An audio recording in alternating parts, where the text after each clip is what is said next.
A blessed day to you. I am Bishop Ruben Abante, and I'm the senior pastor of the Lighthouse Bible Baptist Church.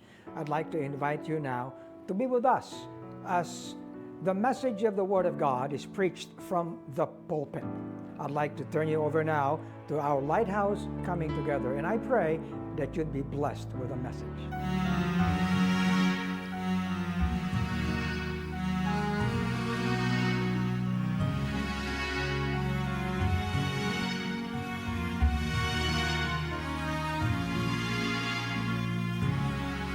Set my feet and teach me how to walk down the path you have taken before. Give me eyes that seek for the lost, and let me stand behind your cross. Hold my hand and lead my way where life is dim. Give me a heart that understands man's deepest need. Give me lips that speak of your word. Instill the passion to share your cross. You died for me way back on Calvary.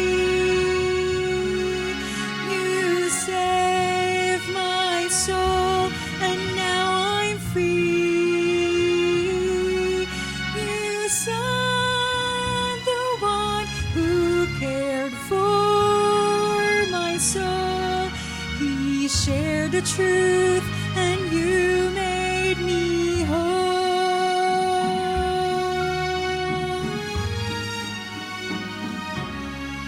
Set my feet and lead my way to the road you've trod.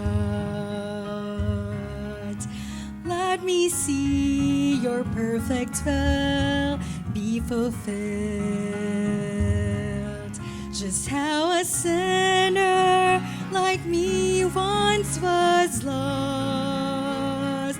Instill the passion to share your love. You died for me way back on Calvary. You saved my soul, and now I'm free. You sent the one who cared for my soul. Now it's my turn to share the cross. You died for me way back on Calvary. You saved my soul, and now I'm free. You sent the one who cared for my soul. Now it's my turn to share your cross.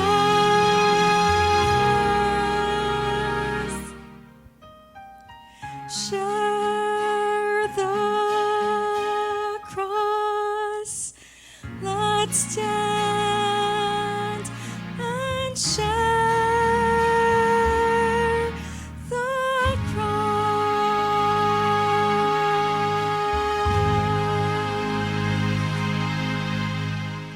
Now, early this week, I started a message about what we follow after. This is actually part of bearing the fruits of righteousness. Okay? But I'd like to be able to build on that and to continue itong message na ito. Let's all stand and get our Bibles to 1 Timothy chapter 5 and verses 24 to 25. The Apostle Paul writes to Timothy. He says, "Some men's sins are opened beforehand, going before to judgment. And some men, they follow after. Likewise also the good works of some are manifest beforehand, and they that are otherwise cannot be hid. Okay, now what does this mean? Follow after is the word. Now, that also means pursue. What we should follow after, not just individually, but what we should follow after or pursue as God's people, as a church. And Paul says here, some men's sins are open beforehand. You know, you realize what the term means. Yung sinasabi na reputasyon. Di ba? Ang reputasyon, ang reputation, you know, they go before we actually come. People know us. No? And some men, they follow after. They are known by what they pursue in life. Okay? So the question is this. What do we as a church follow after? What do we pursue? See, we all have a direction to take. Each one of us. And as a Lighthouse Bible Baptist Church. So let's talk about that. Heavenly Father, thank you that we can come together and continually be edified, continually be equipped, dear God, in how and to how we can do your work, we can do your will, we can be to the praise of the glory of your grace in this world. That how we can be as we should be as Lighthouse Bible Baptist Church. This we pray in Jesus' name. Amen. Thank you. Please be seated. The word is equipping. Do not forget that. Equipping. No? Binibigyan ng kahusayan. At sa Tagalog, kapag tayo ay binigyan ng pagsasanay, ay upang tayo ay magkaroon ng kahusayan. Tama ba? Tama yung equipping, kahusayan, di ba? No? Ibig sabihin, sa bawat bagay ay meron tayong ginagawa. Now, we all should be equipped for something. Maybe you should ask yourselves, what are you equipped to? Equipped for? Okay? Ano bang mayroon ka na you can say, ikaw ay may kahusayan? Meron ba? Now, kahit physically, mentally, tayo gusto natin meron tayong reputasyon. Magaling. Tama? In fact, lahat tayo nag-aaral. All of us, we study so that we may be equipped. But think about this. We need to be equipped for everything that comes to our lives. We need to be equipped for success. Oh, yes. We need to be equipped to take responsibilities. Tama? Okay. We need to be equipped to be victorious. Good. Well, how about being equipped to fail? For failure. Diba? Being equipped when challenges come to our lives. Yung bang alam mo ang gagawin mo para maging successful ka, pero hindi mo na alam ang gagawin mo kapag naka-experience ka ng failure. Correct? Alam mo ang gagawin mo kapag may kasama ka, pero hindi mo na alam ang gagawin mo when you come alone. You realize that? Okay. Sometimes we are equipped to have friends, but we do not have any equipping when we lose them. Right? So, we need to be equipped in many areas. Sometimes we are equipped to possess. Are we equipped when times come that we lose? You know, Ecclesiastes says, the wise man, there is a time for everything. There is a time for every season. Right? Oh. You may be equipped for marriage. Can you be equipped to lose? Right? You may be equipped to take an exam, or maybe to take a test or a board. But are you equipped to fail? So these are things that should come real to our lives. We are in this world, and this world is full of confusion and pain and problems and challenges and everything. In fact, in political arena, they say, panapanahon lang yan. Tama? Okay. Oh, mananalo ka, matatalo ka. So, you are so equipped to be guwapo, but you are not equipped to be pangit. Oh, di ba? Pag pangit ka na, wala na. Ang buhay mo, wala na silbi. Di ba? You're so equipped to be young. How about when you're old? Di ba? Oh, sino dito yung mga beyond 65? Taas ang kamay. You are not equipped to admit these things. You know, dito sa Lighthouse, mga kapatid, ang pinag-uusapan natin dito talagang realities in life. Tama? Ayaw ko naman na we are so equipped to go to heaven, but we are not so equipped to live here in this earth. Correct? Kaya yung bagay na yan, ang kinakailangan natin that we be equipped. You see? Hindi naman tayo lahat pwede magkaroon ng edukasyon. Okay? Hindi tayo lahat pwedeng pumunta sa UP. O kaya sa UST. O, yung iba sa atin, hindi nga tayo nakatapos ng high school. Right? Kinakailangan mag-equip din ako. Paano pag huli ka na sa biyahe? Di ba? Ayaw naman natin na itulak palabas yung mga walang degree. Hindi pwede yun. Okay? We are not equipped to face the many issues in life. Di ba? We are not equipped to face the many challenges in life. Pero you know what? We need to. Amen? We are not exempt from having losses. We are not exempt from having pains. Okay? We are not exempt from having bereavements. You know, I was made to preach this topic here because last Monday, I was talking early in the morning with Pastor Edwin Alvarez. And he called me up, and I immediately noticed that he had a different voice. So sabi ko, why are you sad? May problema ka? And he said, Pastor, because si mama ko Oh, ano nangyari? Wala na siya. Oh, ano nangyari?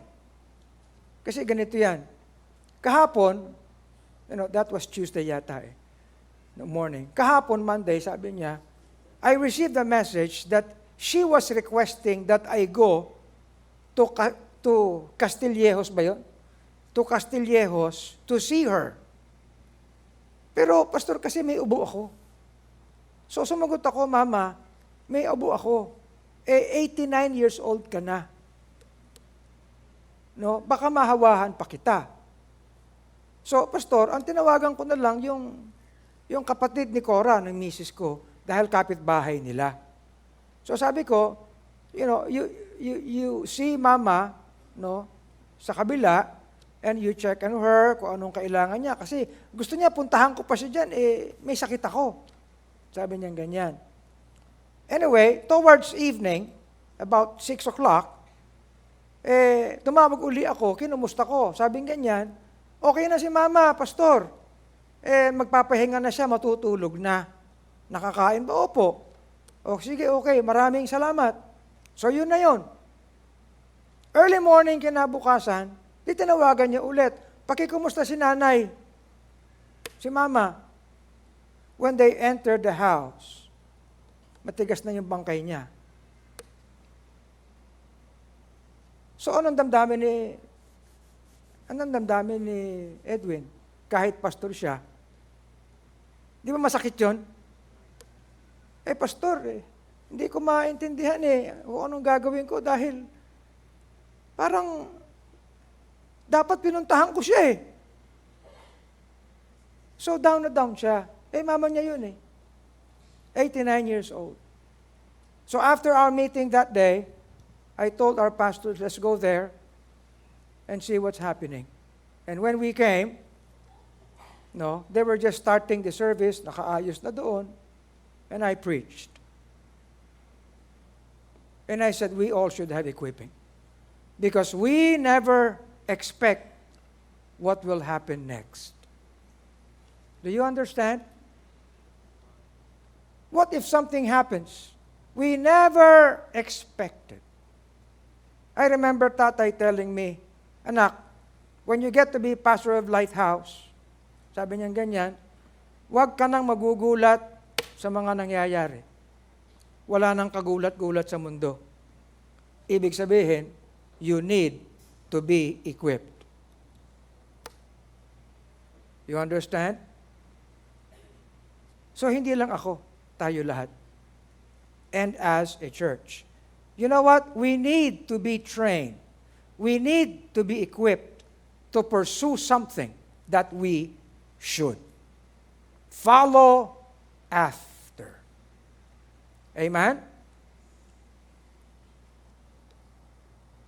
The letters of the Lord Jesus Christ to the churches in Asia Minor in the book of Revelation actually illustrate to us that the Lord cares how we are equipped. And I mentioned this last Tuesday. To the church in Ephesus, the Lord said, I know your works, your labor, your patience. I know how you cannot bear them which say they are apostles. I know how you have borne and has patience.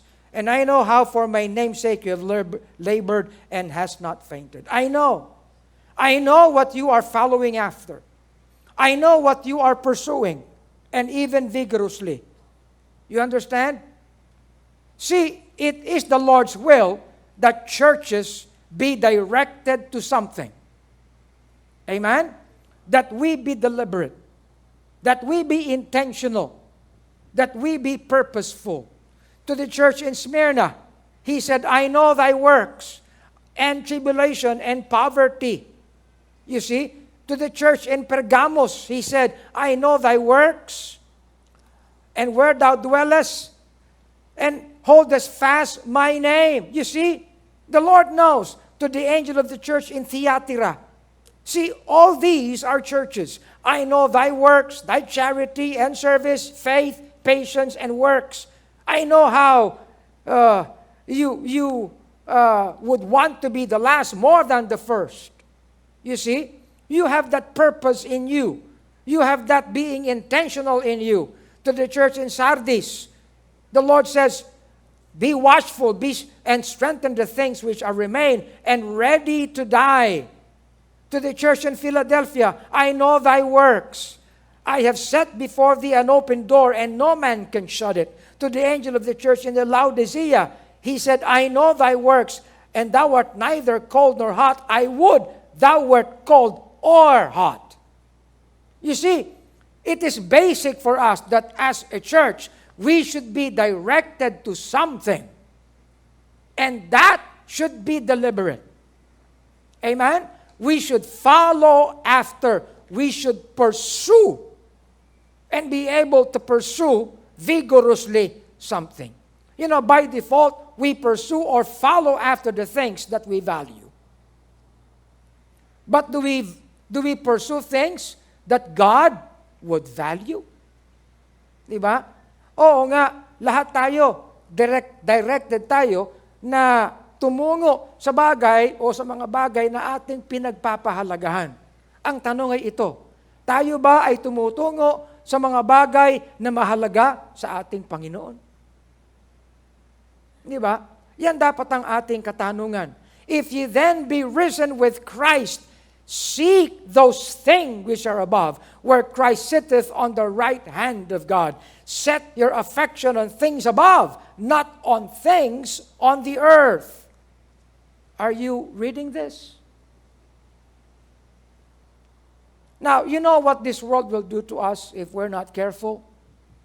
This world will offer to us so many things, and take all our attention, distract us, lahat gagawin ng mundo. Pag na-distract tayo, wala na.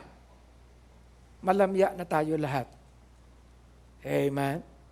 Kaya nga mga kapatid, on Wednesday and Thursday, I am enjoining everyone to pursue this intentionally. Let's come together. Huwag tayo mga tuwiran, kasi Pastor, busy ako eh. Talagang kung sasabihin mo, talagang magiging busy ka. Right? Huwag mong sasabihin, Pastor, manonood na lang ako sa YouTube. Mawawalan kaya ng internet. Ako nga, walang internet ngayon. Yung bagal-bagal eh. Nandito na ako sa harap. Tama? Mabuti kung mawalan ka ng internet. Paano pag wala yung gadget mo? Oo nga, hindi ba? Andyan ba kayo? Kaya for what we can do right now, let's determine it to ourselves to pursue this. Let's follow after this. Let's take this seriously. Amen? Otherwise, baka huli na ang lahat. Hindi na tayo kinakailangan umikot pa kung saan-saan para makakita kung anong kasalanan. Sapagkat ito mismong flesh natin, hinahatak tayo sa kasalanan. Tama ba? Yung mga young people dito Pastor Peter, I had a time with them. 170 yata sila. So meron mga questions to clarify some things. Kasi ang challenge doon sa BHYC ay maglingkod sa Panginoon, mag-serve. So may tumayo, Pastor, I'd like to ask this. Ano yung question mo? Pastor, paano ka maglilingkod kung mag-isa ka lang? Okay, magandang tanong yan. Paano ka maglilingkod sa Panginoon kung nag-iisa ka lang? You know how I answered that question? Kung nag-iisa ka lang, yung talaga ang paglilingkod sa Panginoon na dapat mong isipin. You know why? Kasi kapag nag-iisa ka lang, diyan ka binabalot ng inggit, ng inis, ng selos. Tama? Diyan ka binabalot ng kabastusan. Correct? Ha? Diyan ka binabalot kung dala mo telepono mo, saan ka pupunta? May internet ka. Ano gagawin mo? Correct?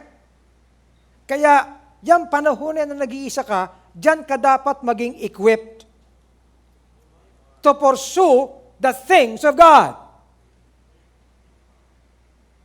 Once bumigay at mag-give in ang ating kalooban kapag nag-iisa tayo, ano pang ilalabas mo? Wala na. Destroyed na. Bulok na yung isip mo. Bulok na yung kalooban mo. You know what I'm saying? Kaya kayong mga mahilig mag-isa, delikado kayo. Totoo yan. I have never entertained anyone sa ating mga kabataan, to give their rights to be alone. Why? Because when you're alone, that is when the devil will really get to you. When the flesh will really get to you. You understand? It is safety for you to be with God's people. It is safety for you to be in this word. Amen? You remember that. Kaya kayo mga hindi nagpapahalaga sa mga fellowship groups, antay-antay lang kayo. Mabubulok ang kalooban ninyo. Kung kano nabubulok ang inyong laman, ganun yan. Huwag kayong masasaktan. Wala nang ibang pastor magsasabi niyan. Hindi nyo ma-expect sabihin niya ng mga guest dito. Okay? So, mortify. Ayan o, mortify. Ano ibig sabihin, pastor, ng mortify? Kamag-anak ba ni Edgar Mortis? Mortify. Kung baga, patayin. Recognize. Reckon as dead. Your members which are upon earth. Lahat yan ng hatak, fornication, uncleanness, inordinate affection. Ang dami niyan. Okay? Put off all these, anger, wrath, malice, blasphemy, filthy communication out of your mouth. Lie not one to another, and have put on the new man. See, ang lahat ng ito mga kapatid, they all give to us something to pursue. Something to follow after. Put on, di ba? Forbearing one another, holy, beloved, bowels of mercies, kindness, humbleness. Ang dami niyan. Above all these things, put on charity, and let the peace of God rule in your heart. Amen? Kahit saan ka pumunta. Totoo yan. Si Dr. Robert galing na ng UK. Saang ukay-ukay yung pinuntahan mo? Hindi, sa London. O, sa London ba walang kasalanan? Abay, pambihira. Masyado nung araw medyo galing sa UK ang mga translation natin. Ngayon, anong klase sila? Di ba? Now, what I'm saying is this. Let's be deliberate. Number one, let's follow after. Let us pursue things that make for peace, which edifies, or which equips. When we use the word edify, it's not just pinalakas, pinatatag, pinagaling. Hindi yun. Kundi equipped. And when you're equipped, you actually have that ability to have the right response. Amen? Not everyone would have that right response. For the kingdom of God is not meat or drink. Kaya mga kapatid, hindi tayo pinangungunahan ng mga cosmetic na anong kinakain mo, anong inu-inom mo, paano mo iniinom, ganyan. All these things, hindi tayo pinapangunahan ng mga bagay na yan. Anong nangunguna sa atin? Righteousness, peace, and joy in the Holy Ghost. Naroon tayo. Di ba? Kaya ang sabi, let us therefore follow after. Yun. Pursue. Let us therefore pursue the things which make for peace, and things wherewith one may edify another. Things wherewith each one of us may equip another. Are you listening? Huh? You know, I hope my oldest granddaughter does not mind, but I'm using what I tell her, you know, because I tell her these things. She's going to be taking up civil engineering in California University. Scholar. Oh, I was told they give you $5,000. Can I borrow that? Nah, anyway. Can you imagine? Oh. So, civil engineering, you know what I asked her?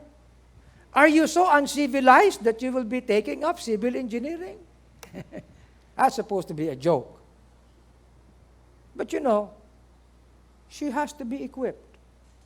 For whatever, in fact, ang lesson natin kanina, sow to the Spirit. For whatever you plan to be in life, sow to the Spirit. Amen? Because these are the things we should follow after. Follow after which make for peace. Now, I do not need to tell you that we are in the midst of chaos in this world. I was just listening to the news this morning. And in the news, ang sabi, inevitable daw, no, ang war between Israel and Hezbollah. Kaya, in a few days time, baka magpaalis na sila ng mga naroon sa Lebanon. But that's gonna be a big war. It's gonna be a regional war. Handa ba kayo? What are we equipped for?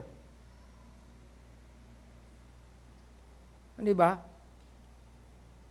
Pag nag-B-scale yung gera na yan, paano? Baka pati sa West Philippine Sea, pumunta yan. Di ba? Ang sabi nga sa akin ng isang kaibigan ko, Bishop, alam mo ba, yung mga Chinese dito, yung mga nag-aaral, yung estudyante sa Cagayan, no? Baka pag nakipag-gera sa atin ng China, magpapalit na naman uniforme, yung mga sundalo pala.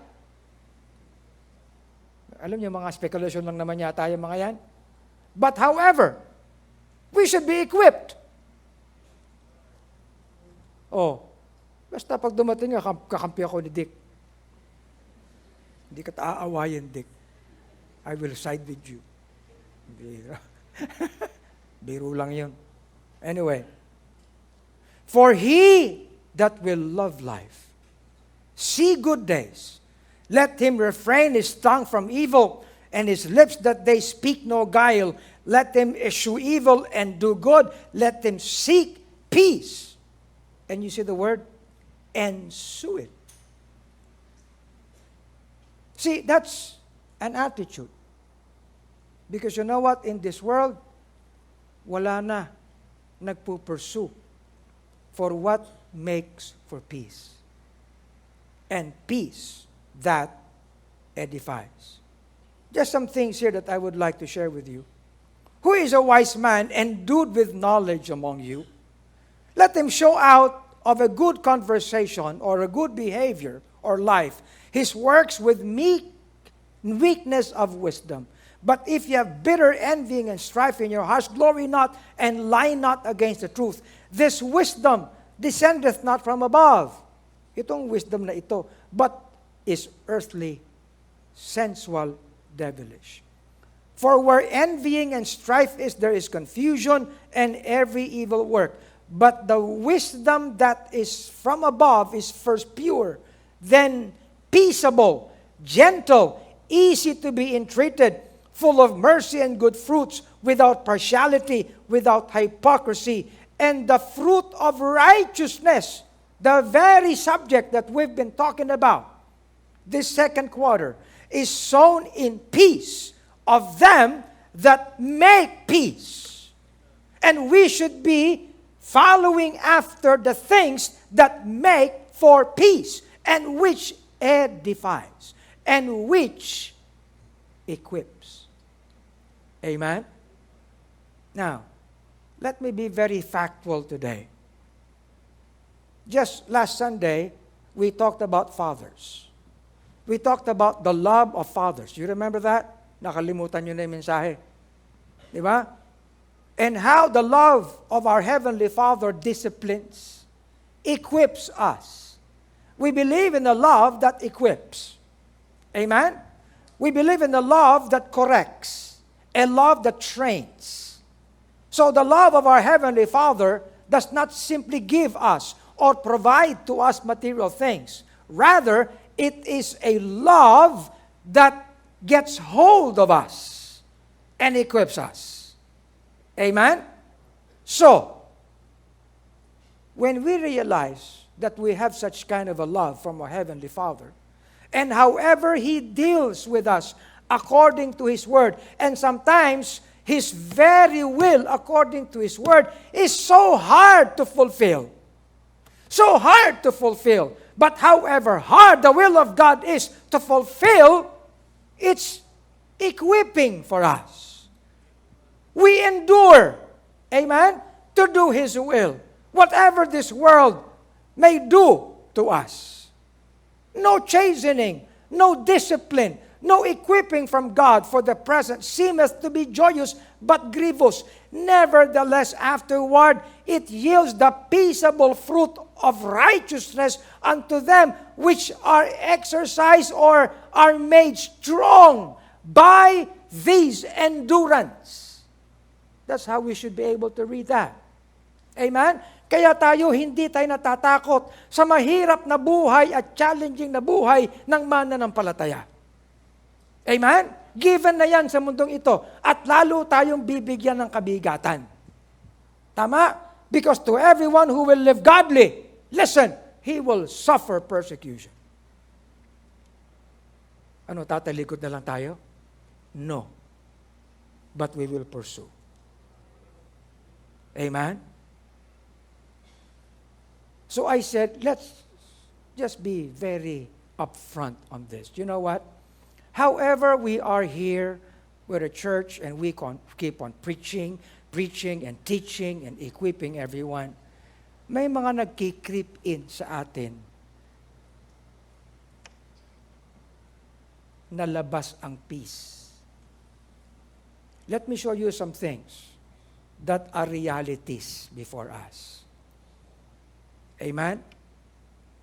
For example, handa na kayo? I would like this message to really, really be practical to each one of us. We are an ecclesia that is platformed on the Word of God. We are not led by the world and even the teachings according to this world. We are not led by humanism. But it slowly creeps in to many believers. For example, the issue of separation of church and state. Are you reading that? Tinuturuan tayo na masyadong masama ang gobyerno. Kaya wala tayong pakialam sa gobyerno, magpakabanal na lang tayo. Nung araw pa tinuturo ng ating tatayan bagay na yan. Okay? Ang ibig sabihin lang dyan, no, walang karapatan o hindi dapat pinangungunahan ng gobyerno however we do and whatever we do in the ministry. Hiwala yun. At wala rin tayong kinalaman on how this government must be run. However, mga kapatid, we are not isolated from governance. At nilagyan tayo ng kaisipan na dapat wala tayong kinalaman dito. Huwag na kayong tumakbo sa politika. Huwag na kayong may kinalaman sa gobyerno. Kaya yung mga mananampalataya, wala nang kinalaman lahat sa governance. Wala nang kinalaman lahat sa bagay. It's all conflict that this thing teaches us. Are you listening? So, wala na tayo mga mananampalataya sa DPWH, wala tayong mananampalataya sa mga militar, sa mga pulis, wala tayong mga mananampalataya sa kung saan-saan, nagninegosyo na lang tayo on our own. Why? And I was talking to the many Christian schools. Next week, I'll be speaking again before the MGC New Life graduates. And I will be telling them this. Because itong mga graduates ng mga Christian schools, saan pumupunta? They are never in government. They will just be, what? Entrepreneurs, they will just be in business and everything. Magpapayaman lang sila. Why? Kasi yun ang turo sa atin. Ang turo sa atin, may conflict palagi yan. It's never things that make for peace. Nakikinig ba kayo? Nakakalungkot mga kapatid na nangyari sa bansa natin. Pipilitin pa akong tumakbo. Oh, kaya Bishop, tumakbo ko na para tinutulak ako. Hindi, ang pinapakita ko sa inyo, meron tayong sense. Even us, as individual believers and as churches. Andyan ba kayo? Kaya let us be equipped to confront these things. You know, I take it as a great opportunity to be president of the Alumni Association of PLM. That's a big university with 15 colleges. And look here, last Monday, the president of PLM was here.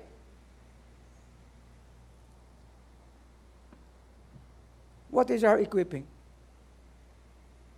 Kaya mga kapatid, kayo mga young people, kayo mga businessmen, you know, let us have the flow of the grace of God in us. Let us all make these fields, engagements, and platforms, that we will be known a people that make for peace. Amen. Alam nyo, let me say this, Robert. Minsan, kayong mga employed sa SBSI, nandyan yung presidente ninyo. Sometimes, magtatrabaho kayo sa SBSI, para sa inyong sarili lang eh. Ilan ang taga-lighthouse sa SBSI? Ang dami. Minsan, hindi pa tama ang performance at ang testimony. Tuloy nasisisi yung presidente. Ba't kumukuha ka ng mga Baptist? Why? Sapagkat ang ginagawa sa sarili, pansarili lang. Are you listening? We should be able to pursue what makes for peace that edifies. Look at this. I exhort, first of all, therefore, that first of all, supplications. Anong ibig sabihin yan? Manaing. Prayers. Ano yan? Manalangin. Intercessions. Ano yan? Mamagitan. Giving of thanks. Magpasalamat. Be made for all men. For kings. And for all that are in authority. Kasama na ang business dyan. Okay? That we may lead a quiet and peaceable life in all godliness and honesty. Ilan sa mga mananampalataya ang merong ministry na manaing, manalangin, mamagitan, at magpasalamat. Hindi, ang turo dito, hiwalay. Wala akong pakialam sa inyo. Is that things that make for peace, that edify? No. Pero yan ang tinuturo sa marami. Nakikinig ba kayo? May isa pang topic. Ang sabi nga dito rulers are not a terror to good works, but to evil. Wilt thou then not be afraid of the power? Do that which is good. Next year, election fever na naman. Mag-aaway na naman. Magpupula sa kung saan-saan. Alam nyo, nung sulat ito ni Apostol Pablo, the most corrupt of government was installed. But he wrote this, do that which is good. Pursue things that make for peace. Amen? Ito pa isa na maling mindset. Merong conflict ang family at church. Can you imagine this? Churches? May conflict daw ang pamilya at church at eklesiya. Kaya ako, ayoko maging church muna. Pamilya muna. Have you heard of such? Family first. Wala po sa Bible yun. Ang nasa Bible, but seek ye first the kingdom of God. Kaya itong family first, that is not according to the Word of God. That is humanistic point of view. It's not a thing that make for peace. There is never any conflict with the God-ordained institutions here. Both of which the church and family came from God. Kaya ito ang isip ngayon. Hindi, alam mo, istorbo lang yan church Lalo si pastor, pag sinubo mo yung sarili, wala ka ng panoon sa pamilya mo. Kaya nasisira ang pamilya natin kasi we have never built them up in the fear and admonition of the Lord. Nasira ang lahat. Are you listening? But it is hard to admit this.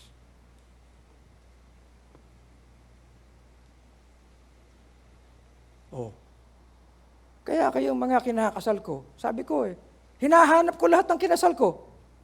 Because you made a vow before me and before God that you will really put Him, not just first, but you put Him as the builder of your home. And I am calling each one of you. May karapatan ako. Ako nagkasal sa inyo I made you make a vow. I made you promise this before God. Where is your promise? Whoever you are. Di ba? Hindi ako nagagalit. I am just saying the truth. Because that is what this world would want. You know, kahit anong kabuhayan, hindi yan against sa gawain na ito.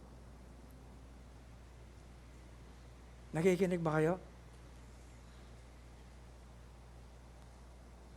Kahit na ang mga bishop, mga pastor, can you imagine? A bishop then must be blameless, a husband of one wife, vigilant, sober, good behavior, not given to wine. One that ruleth well his own house. Tinanong ko si tatay nung araw, Tay, ano bang dapat talaga unahin? Church o pamilya? Ang sabi ni tatay, walang conflict yan. Dalhin mo ang pamilya mo sa Panginoon, wala kang magiging problema. Pero kapag hindi mo ginawa yan, eventually, hindi mo nare-realize, nasa problema ka na.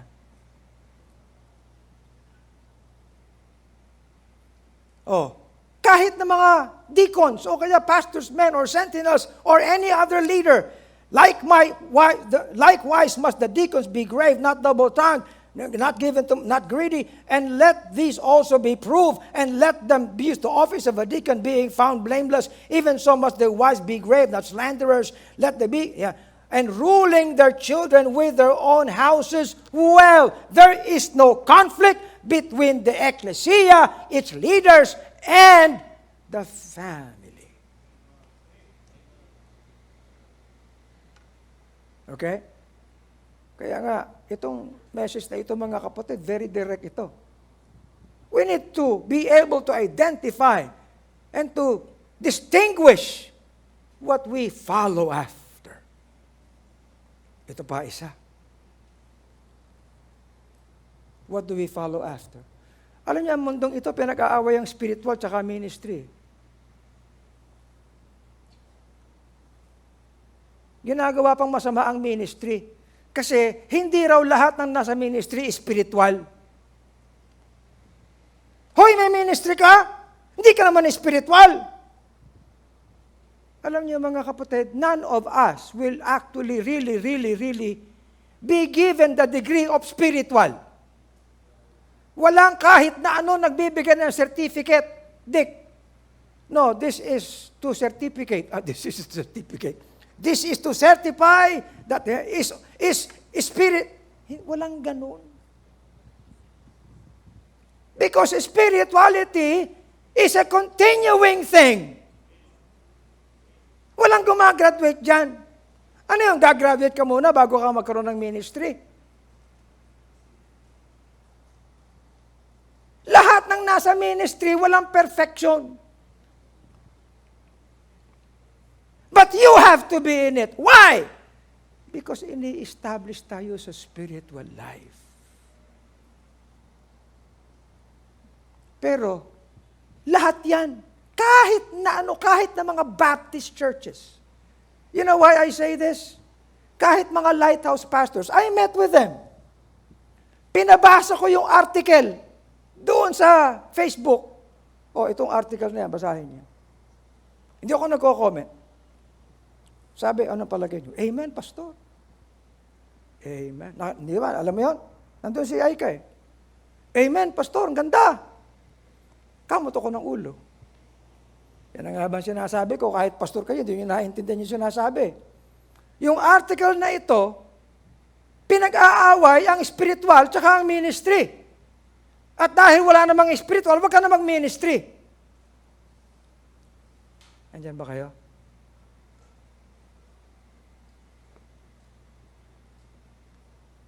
Kaya alam niyo, ako'y nalulungkot eh.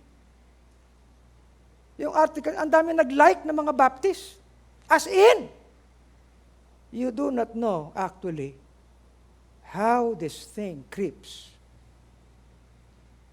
us being unaware. And we think like it's good. Andyan ba kayo? Oh, nakita niyo na? Kaya I need to preach this. Saan manggagaling yan? Sa mundo? No, here. Dito manggagaling yan. Wala namang binigay. Nagkasite ng verse Old Testament pa. Pero hindi ko sasagutin yon. You are what I care for. Hindi ako designed para makipagtalo sa social media para i-prove mali sila. I will just tell you what's right in His Word. Amen? Ano, pasisikatin ko pa? Hindi na issue sa akin yun. It is the Spirit that gives life. The flesh profiteth nothing. Ibig sabihin, ang Espiritu ng Panginoon ang nagbibigay buhay sa atin.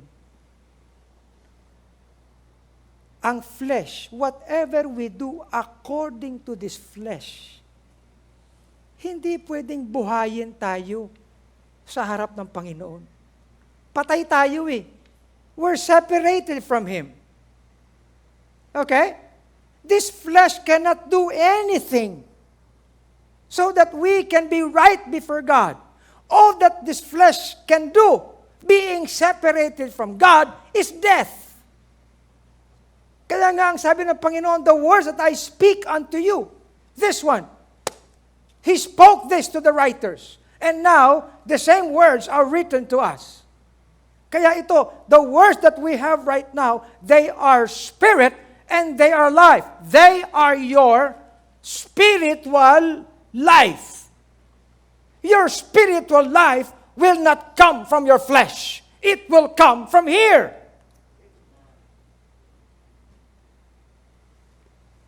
That's what it means. You see? Kaya nga, ang binigay dito ng Panginoon, binigyan tayo ng mga naging writers ng New Testament. Ayan, apostles, prophets, evangelists, pastors, teachers. You know, even this very verse is interpreted differently by other pastors. However biblical they may claim to be. But these people are the writers that God gifted us with, that delivered to us the words that He spoke. And this very thing is for our perfecting, so that we may have spiritual life. Amen? And then, pag ginising na tayo sa spiritual na buhay, nagli-lead ito, yung spirituality, sa work of the ministry. Yan ang sequence niya, yan ang flow niyan. In-establish muna ang ating spiritual life para tayo magkaroon ng daloy ng spiritual na buhay sangayon sa kanyang biyaya. At pagkatapos, pag ikaw ay nasa ministry because of your spiritual life, then that is edifying. It is material to equip everyone. Hindi nauuna yung ministry. Kaya nga, gulong-gulo sila. Sabi ko sa Lighthouse, walang volunteer. Saka naman makakita mga churches, kahit yung kumakanta, kinukontrata, inuupahan. Hindi tayo ganun. Kaya yung mga nagsasabing ganyan, na ang dami, nasa ministry ka ba? Hindi ka naman spiritual. Hindi natin problema yun. Why? Because here in Lighthouse, hindi mo pwedeng sabihin na spiritual ka na wala kang ministry. Hindi pwedeng mang-away ng spiritual ang nasa ministry. Idadaloy niya. Pero ang mundo hindi ganyan. You see? These are the things. Ang pinapresent palagi sa atin sa mundo, may conflict. Walang make for peace that edify. Are you listening? So para sa atin dito, we need to make peace that edify between what the church is and the state. We need to make peace that edify between families and churches. We need to make peace that edify between those who are involved in the ministry and those who are getting to be equipped in the spiritual life. Kaya nga, therefore, seeing we have this ministry, as we have received mercy. Tayo mga kapatid, kaya ang ministry natin and our involvement, hindi sang-ayon sa designation o entitlement o posisyon. It is according to how we receive mercy. Amen?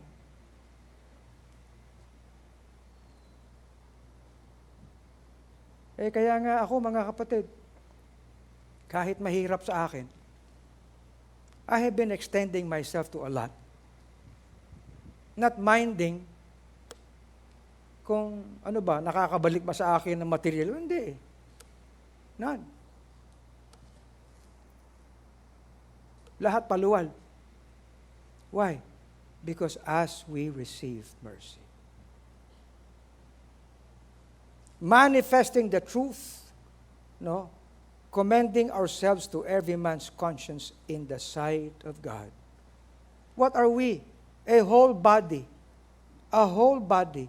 fitly joined together, compacted by that which every joint or man or woman or young person supplieth, according to the effectual working or grace, working in the measure of every part, maketh increase of the body unto the edifying of itself in love. We also have the wrong perspective of the grace of God. Biyaya ng Panginoon. And mark this. Siguro, collectively, you have a preaching right now that defines everything. Kasi, sa maraming circles, mga evangelical, kahit mga Baptists, usong-uso yung lumapit kayo at magpagamit kayo sa Panginoon. So lalapit, luluhod sa harapan. Anong panalangin? Panginoon, gamitin mo po ako, Panginoon. Gamitin mo. Ayusin natin ang term natin. Bakit? Kapag ginagamit nyo yung gamitin po ako, Panginoon. Doctrinally, nilalagay natin ang Panginoon bilang manggagamit. Ano ang Panginoon? User? Nakikinig ba kayo? User ba ang Panginoon? Ha? At kung tayo man ay nagsabi, Panginoon, gamitin mo po ako, let me ask you, may utang na loob ba ang Panginoon sa iyo dahil nagpagamit ka? Ha? Nung tumanggap tayo sa Panginoon, may utang na loob ba tayo sa Panginoon dahil tinanggap natin siya? Ha? Sino ba nangangailangan ng kaligtasan? Sometimes, itong mga term na ito, mga kapatid, they are not meant, to make for peace that edify. Why? Because they present conflicts. Pastor, ano po ang tama? Okay.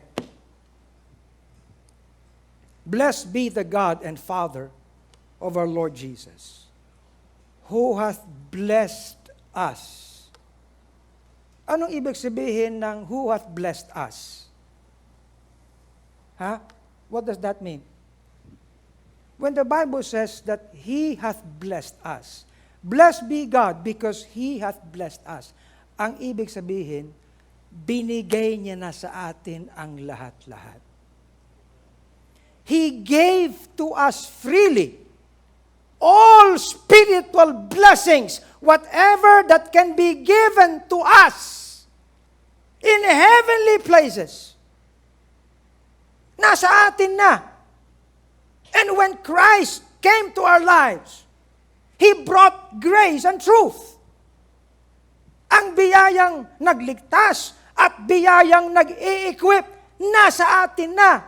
Huwag nating sasabihin na mahuhulog pa yan sa langit. No, buong-buo na ang ating kaligtasan. We have been saved to the uttermost. Binigay na yan sa atin. So nasaan yun? Nasaan? Di nasa atin. Are you listening? We have been blessed. Ayan blessed us. Blessed us. pinagpala na tayo. So that, having chosen us, pinili niyang bigyan. So that, dahil nasa atin na, we should be holy and without blame before Him in love, to the praise of the glory of His grace. Look here. This is Bible. Mga kapatid, panalangin tayo ng panalangin, pagpalain, pinagpala na tayo. Ang kailangan nating gawin ay isubject natin ang ating kaisipan sa Kanyang salita. Ang panalangin natin, Lord, give me a clear mind. Give me willingness to accept your truth. Na wag na akong makipagtikisan pa sa iyong salita. That I may be able to present my whole body to you. Otherwise, lalamunin ako ng aking laman. Nakikinig ba kayo? You see, God is already ever glorious. We cannot add anything to His glory. You know what He did? He gave to us His glory by Jesus Christ. So ano? Panginoon, gamitin na po ako. Anong sagot ng Panginoon? Hoy, nasa iyo na lahat eh. Hindi na kita gagamitin. Ang gagamitin mo, yung binigay ko na sa iyo.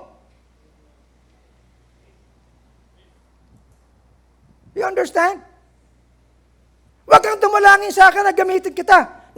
Binigay ko na ang anak ko sa iyo eh. Binigay ko na ang lahat ng spiritual blessing. And it's in you. My word is in you. My spirit is in you. My son is in you. He is your Lord and Savior. My truth is in you. Gamitin mo yan.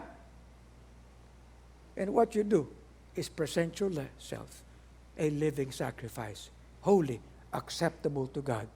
And that is the only reasonable service you can do.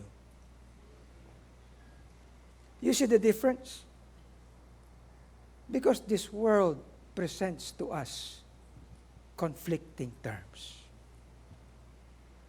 Paniwala naman tayo ng paniwala. Marami na tayong binago ng mga maling terms sa Lighthouse. Tama? Coming together na nga tayo eh. You see? Hindi lahat ng tradisyon na tinanggap natin sang-ayon sa Bible. Amen? Pati nga Sunday school, binago na natin ang tawag eh. Kasi linggo lang nag-aaral. Hindi. Araw-araw pag-aaral. It is all being enriched. It is all equipping. Hindi pa ako tapos. Isa pa lang yan. But that's it. Let's stand and pray.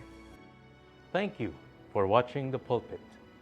We hope you are blessed with the preaching of God's Word. The most important thing that we can share with you today is the salvation that only comes from the Lord Jesus Christ. You may be experiencing some challenges and difficulties in life at this very moment. The answer to all our problems is Jesus. I invite you now to pray and accept Jesus as your Lord and Savior. You can follow me in this prayer. Dear Jesus, I admit that I am a sinner.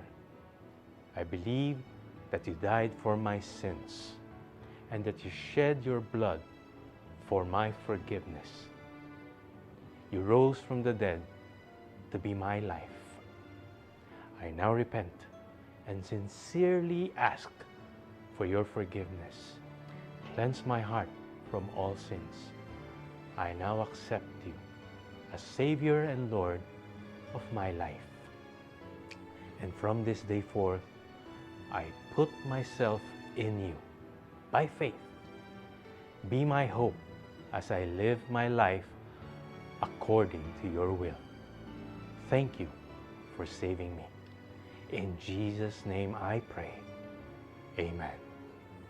The Bible says in 1 John 1:9, if we confess our sins, He is faithful and just to forgive us our sins and to cleanse us from all unrighteousness. 2 Corinthians chapter 5 verse 17 says, If any man be in Christ, he is a new creature. All things are passed away. Behold, all things are become new. If you have prayed and accepted Christ as your Lord and Savior, let us know by sending us a message at the Lighthouse Bible Baptist Church Facebook page. We're broadcasting live every Sunday at 11 o'clock in the morning and 4 o'clock in the afternoon. Then Tuesday and Thursday at 7:30 in the evening. Do join us again on our next episode of The Pulpit.